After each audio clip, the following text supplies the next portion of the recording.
musique de la Renaissance était beaucoup basée sur la polyphonie vocale, souvent assez éthérée au niveau rythmique.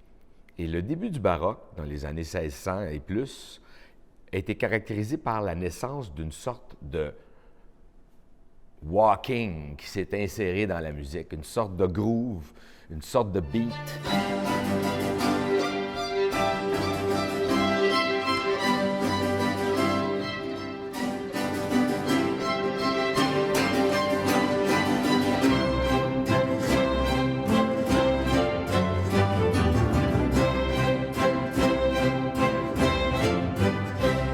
Alors, le continuo, c'est une forme de basse qui marche sans cesse avec un rythme continu et qui amène la musique à avancer avec un grand dynamisme.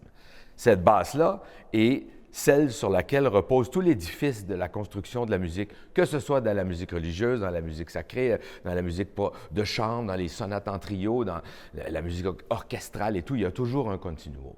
Et le continuo, en fait, c'est la voix de basse qui souvent est jouée dans l'orchestre par le violoncelle, la contrebasse, mais il y avait aussi souvent un instrument à tablature ou à corps qui jouait aussi le continuo. Le plus usité, tout le monde le connaît, c'est le clavecin qui joue toujours avec le violoncelle la basse continue.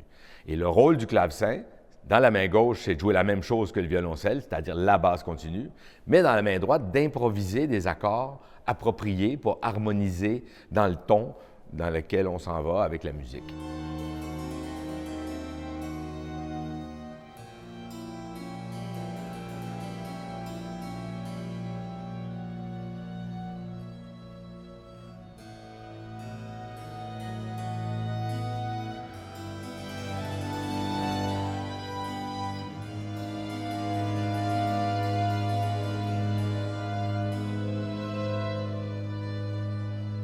Il y avait aussi le luth, le théorbe, l'archiluth ou la guitare baroque qui sont tous dans la même famille.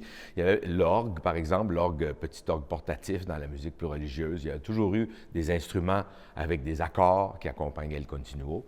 Et le continuo est resté comme ça dans toute la musique baroque jusqu'à temps que Haydn et Mozart changent les choses et nous amènent ailleurs dans l'époque classique.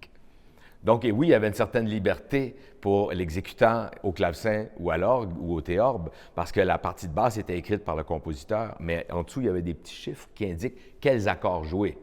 Mais comment les réaliser, ça, c'était libre et improvisé par l'exécutant.